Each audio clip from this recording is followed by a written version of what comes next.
Judah and Tamar. Genesis chapter 38.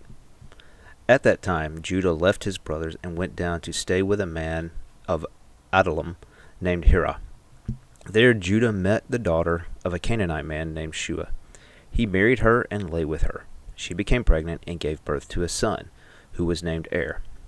She conceived again and gave birth to a son named Onan. She gave birth to still another son and named him Shelah. It was at Kezib that she gave birth to him. Judah got a wife for Er, his firstborn, and her name was Tamar. But Er, Judah's firstborn, was wicked in the Lord's sight, so the Lord put him to death. Then Judah said to Onan, "Lie with your brother's wife, and fulfill your duty to her as brother-in-law to produce offspring for your brother." But Onan knew that the offspring would not be his. So whenever he lay with his brother's wife, he spilled his semen on the ground to keep from producing offspring for his brother.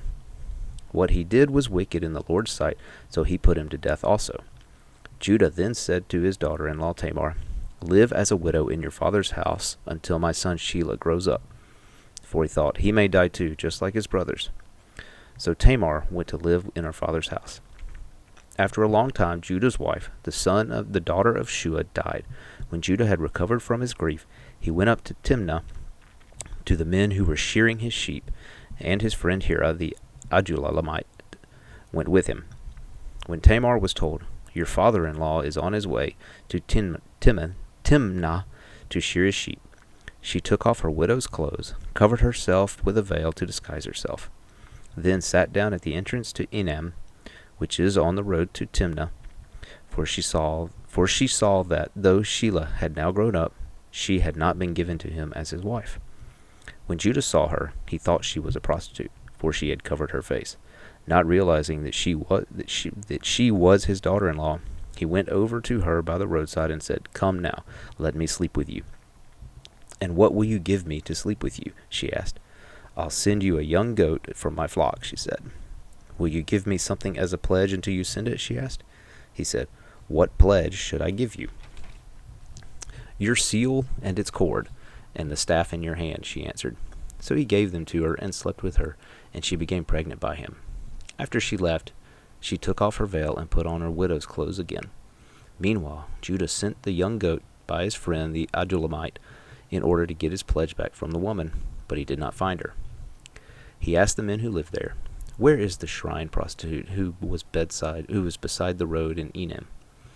"There hasn't been any shrine prostitute here," they said.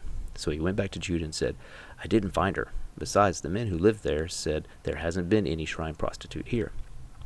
Then Judah said, "Let her keep what she has, or we will become a laughingstock. After all, I did send her this young goat, but you did not find her." About 3 months later, Judah was told, "Your daughter-in-law Tamar is guilty of prostitution, and as a result she is now pregnant." Judah said, "Bring her out and have her burned to death." As she was being brought out, she sent a message to her father-in-law. "I am pregnant by the man who owns these," she said. And she added, "See if you recognize whose seal and cord and staff these are." Judah recognized them and said, "She is more righteous than I, since I wouldn't give her my son Shelah," and he did not sleep with her again. When the time came for her to give birth, there were twin boys in her womb. As she was giving birth, one of them put out his hand. So the midwife took a scarlet thread and tied it to the wrist and said, "This one came out first." But when he drew back his hand, his brother came out, and she said, "So this is how you have broken out." And he was named Perez. Then his brother, who had the scarlet thread on his wrist, came out and was given the name Zerah.